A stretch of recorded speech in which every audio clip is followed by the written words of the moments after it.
একজন মধ্যবিত্ত কৃষকের ছেলে থেকে বর্তমানে ভারতের চতুর্থ সর্বোচ্চ বেসামরিক সম্মান পদ্মশ্রীতে ভূষিত হওয়া অভিনেতা, যার পড়াশোনায় এসেছিল অর্থ সংকট, যিনি একবার নয় বরং 3 বার প্রত্যাখ্যান হয়ে আত্মহত্যা করতে চেয়েছিলেন, কিন্তু অবশেষে সফলতা ধরা দিয়েছিল তার কাছে। চলুন তবে সেই ব্যক্তির এইরকম পদক্ষেপ নেওয়া পরিস্থিতির কথা জানা যাক। মনোজ বাজপেয়ী আমরা সকলেই চিনি। 23শে এপ্রিল 1969 সালে একটি ধার্মিক হিন্দু পরিবারে পশ্চিম চম্পারণ জেলার বিহারের বেতিয়া শহরের কাছে একটি ছোট গ্রামে জন্মগ্রহণ করেছিলেন।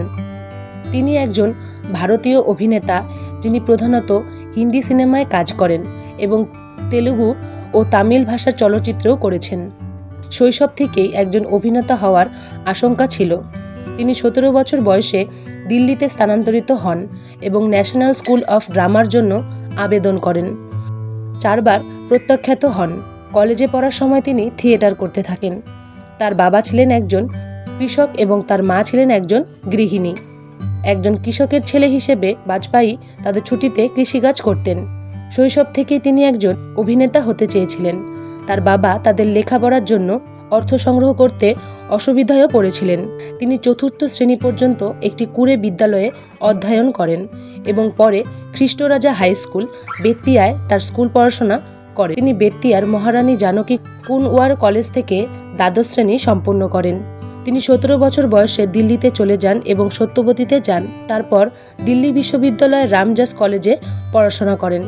বাজপেয়ী ওমপুরি এবং নাসিরউদ্দিন শাহের মতো অভিনেতাদের কাছ থেকে ন্যাশনাল স্কুল অফ ড্রামা সম্পর্কে শুনেছিলেন, তাই তিনি আবেদনও করেছিলেন, কিন্তু তিনি 3 বার প্রত্যাখ্যান হয়েছিলেন এবং পরে আত্মহত্যার পথও বেছে নিয়েছিলেন। অভিনেতা রঘুবীর যাদবের পরামর্শে তিনি পরিচালক ও অভিনয় প্রশিক্ষক ব্যারি জনের কর্মশালায় যোগ দেন। বাজপেয়ীর অভিনয়ে মুগ্ধ হয়ে জন তাকে তার শিক্ষাদানে সহায়তা করার জন্য নিয়োগ করেন। এরপর তিনি 4র্থবারের মতো ন্যাশনাল স্কুল অফ ড্রামায় আবেদন করেন এবং তারা তাকে পরিবর্তে স্কুল শিক্ষকতার পদের প্রস্তাব দেন। পরিচালক রামগোপাল ভার্মা তাকে নিজের জন্য একটি শিক্ষা বলে মনে করেন এবং বলেছিলেন যে তিনি আমার সাথে কাজ করা সেরা অভিনেতা।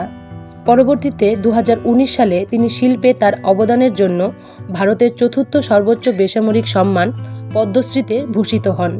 বাজপেয়ী পিঞ্জারের জন্য বিশেষ জুরি জাতীয় পুরস্কারও পেয়েছিলেন। পাশাপাশি দ্য ফ্যামিলি ম্যানের জন্য তিনি শ্রেষ্ঠ অভিনেতার জন্য ফিল্মফেয়ার ওটিটি পুরস্কারও জিতেছেন। তিনি অ্যানিমেটেড ফিল্ম রামায়ণ দ্য এপিকেও রামের কণ্ঠ দিয়েছেন, যেটি ভারতের মহাকাব্য রামায়ণের ওপর ভিত্তি করে তৈরি হয়েছিল। ভিডিওটি ভালো লাগলে অবশ্যই লাইক ও শেয়ার করুন এবং আমাদের চ্যানেলে নতুন হয়ে থাকলে চ্যানেলটি সাবস্ক্রাইব করতে ভুলবেন না।